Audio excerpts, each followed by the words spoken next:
Another day, another lawsuit filed against Apple. Researchers ask Meta to keep CrowdTangle online until after the 2024 elections. And DoorDash is testing drone delivery in Virginia. It's Friday, March 22nd, and this is Engadget News.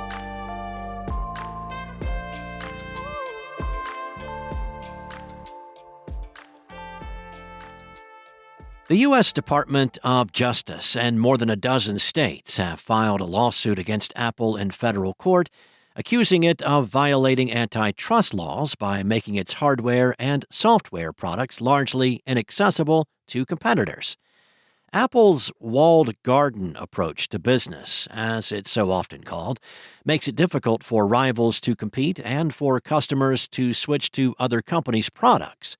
The lawsuit comes on the heels of the European Commission slapping Apple with the equivalent of a $1.95 billion fine. Apple, the Commission concluded, prevented music streaming developers from informing iOS users about alternative and cheaper music subscription services available outside the App Store.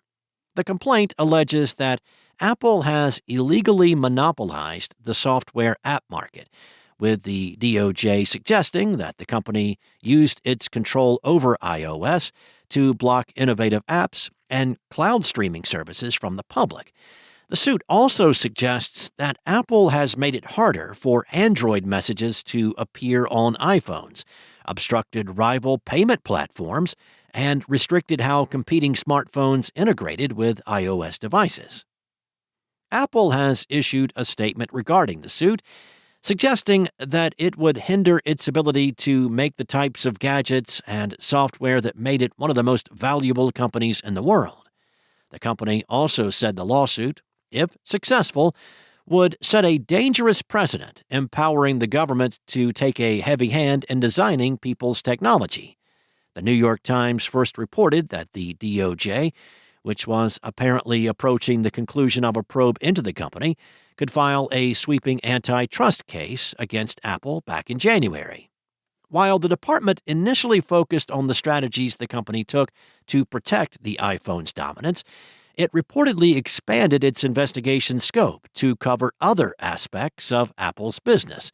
According to the Times, the DOJ also looked into how the Apple Watch is capable of deeper integration with the iPhone than rival wearables, and the fact that competing operating systems cannot access the company's iMessage service. The Mozilla Foundation and dozens of other research and advocacy groups are pushing back on Meta's decision to shut down its research tool, CrowdTangle, later this year. In an open letter, the group calls on Meta to keep CrowdTangle online until after 2024 elections, saying that it will harm their ability to track election misinformation in a year where approximately half the world's population are slated to vote. The letter, published by the Mozilla Foundation and signed by 90 groups as well as the former CEO of CrowdTangle, comes 1 week after Meta confirmed it would shut down the tool in August 2024. CrowdTangle has long been a source of frustration for Meta. It allows researchers, journalists, and other groups to track how content is spreading across Facebook and Instagram. It's also often cited by journalists in unflattering stories about Facebook and Instagram. For example, Engadget relied on CrowdTangle in an investigation into why Facebook gaming was overrun with spam and pirated content in 2022. CrowdTangle was also the source for Facebook's Top 10, a now-defunct Twitter bot that posted daily updates on the most interacted with Facebook posts containing links. The project, created by a New York Times reporter, regularly showed far-right and conservative pages overperforming, leading Facebook executives to argue the data was not an accurate representation of what was actually popular on the platform. With CrowdTangle set to shut down, Meta is instead highlighting a new program called the Meta Content Library, which provides researchers with new tools to access publicly accessible data in a streamlined way.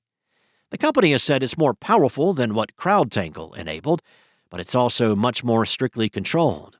Researchers from nonprofits and academic institutions must apply and be approved in order to access it.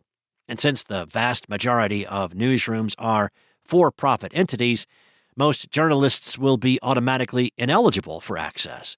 It's not clear if Meta would allow reporters at nonprofit newsrooms to use the content library. DoorDash just announced the launch of a drone delivery pilot program in partnership with Alphabet's Wing. The testing began in Christiansburg, Virginia, with an approximate population of 22,000, and is limited to only eligible items from fast food chain Wendy's. There's only one affiliated Wendy's location, but local consumers should see a Deliver by Drone tab on the DoorDash checkout page.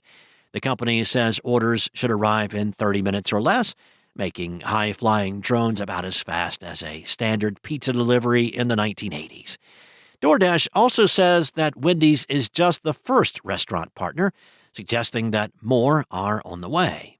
The company believes that drones will offer more efficient, sustainable, and convenient delivery options for consumers. To that end, the online food delivery platform plans on opening up the program to more U.S. cities throughout the year. If all of this sounds eerily familiar, well, you're not imagining things. These types of pilot programs have been popping up all over the place. This isn't even DoorDash and Wing's first partnership. The companies teamed up in 2022 to do something similar in Australia. That program was a success, eventually expanding to 60 participating restaurants in Queensland. Wing is the clear leader in this field. The company recently began offering drone deliveries from Walmart to Dallas consumers. Earlier this year, Wing unveiled a new delivery drone that reaches speeds of 65 miles per hour with a maximum payload capacity of 5 pounds. That's, a little quick math here, nearly 6 Wendy's Baconators. Thanks for listening. There's more to these stories and additional articles at Engadget.com. This episode featured journalism by Mariella Moon, Carissa Bell, and Lawrence Bonk, and was produced by Spoken Layer. Enjoy your weekend. I'll be back Monday with more tech news from Engadget.